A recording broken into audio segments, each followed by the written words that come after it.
Bienvenue dans Le Saviez-vous, le podcast qui vous plonge dans les secrets et les histoires méconnues de notre région.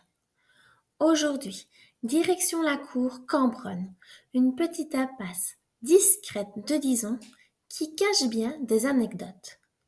Nous parlerons aussi d'un magasin aux allures de supérette, un cinéma oublié et du célèbre mot de Cambronne. Mais l'a-t-il réellement prononcé?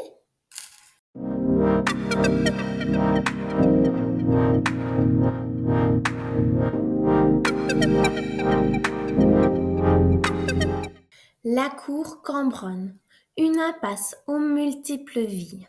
Située en plein cœur de Dizon, place du Samon, cette impasse se trouve entre l'ancien bâtiment de la banque Dexia, actuellement vide, et le café au vieux Sablon.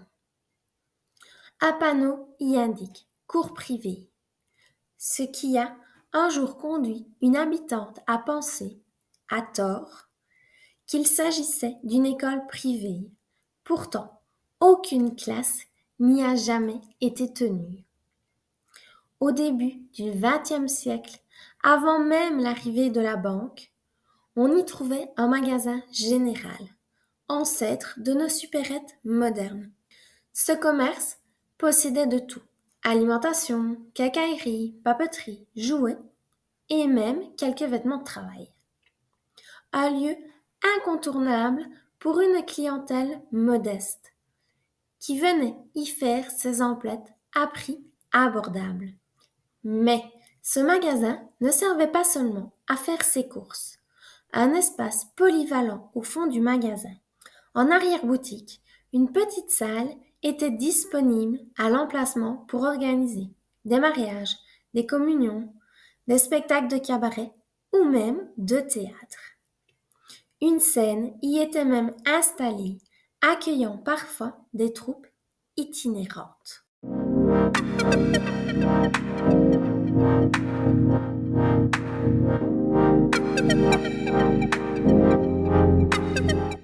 Le mot de Cambronne, légende ou vérité? Pour attirer plus de clients, les commerçants ont eu une idée maligne: donner à l'endroit un nom évocateur. Ils ont choisi de l'appeler cour Cambronne, en hommage à Pierre Cambronne, célèbre général français. Mais pourquoi ce nom? Un épisode célèbre de l'histoire napoléonienne. En 1815, lors de la bataille de Waterloo, le général britannique Clovis aurait sonné Pierre Cambronne de se rendre. Ce dernier aurait alors répondu une phrase qui est entrée dans l'histoire: La garde meurt, mais ne se rend pas. Puis, devant l'insistance des Anglais, il aurait lâché un mot bien plus court, devenu légendaire: Merde! Problème. Cambronne a toujours nié avoir dit cela. L'histoire ou la légende? On ne le saura sans doute jamais.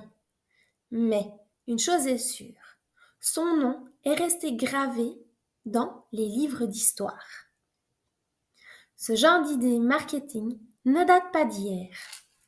À Spa, par exemple, une source près du lac de Wharfa a été baptisée source Wellington, bien que le passage de ce général anglais en ces lieux soit contesté. Comme quoi, l'histoire peut parfois être un excellent argument touristique.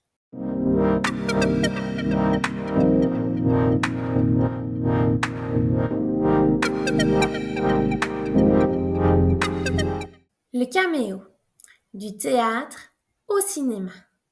Après la fermeture du magasin, la salle de l'arrière-boutique a connu une nouvelle vie. Elle est devenue un cinéma. Baptisé le Caméo, il était l'un des deux cinémas de Dizon, avec le cinéma des familles, situé rue du Moulin. Pourquoi était-il si important? À l'époque, il fallait marcher jusqu'à Verviers pour voir un film. Le caméo et le cinéma des familles permettaient donc aux Disney de découvrir les dernières productions sans trop se fatiguer. Une époque où le cinéma était encore muet. Au cinéma des familles, lors des premières projections, les films étaient muets. Un pianiste était donc présent pour accompagner l'action en direct, improvisant une musique adaptée aux scènes, dramatique en cas de suspense, joyeuse pour les comédies, triste lors des scènes d'émotion. Une véritable performance en temps réel. Aujourd'hui, ces salles de cinéma ont disparu, mais elles restent gravées dans la mémoire des plus anciens.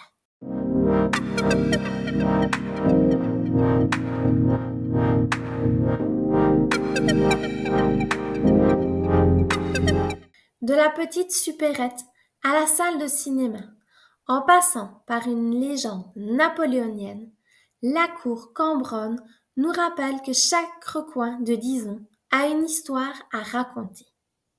Merci d'avoir écouté cet épisode de Le saviez-vous, inspiré des récits de mon grand-père Georges Zeyen. Si vous aimez ces récits, abonnez-vous et partagez ce podcast. On se retrouve très bientôt pour un nouvel épisode. D'ici là, ouvrez l'œil. L'histoire est partout autour de nous.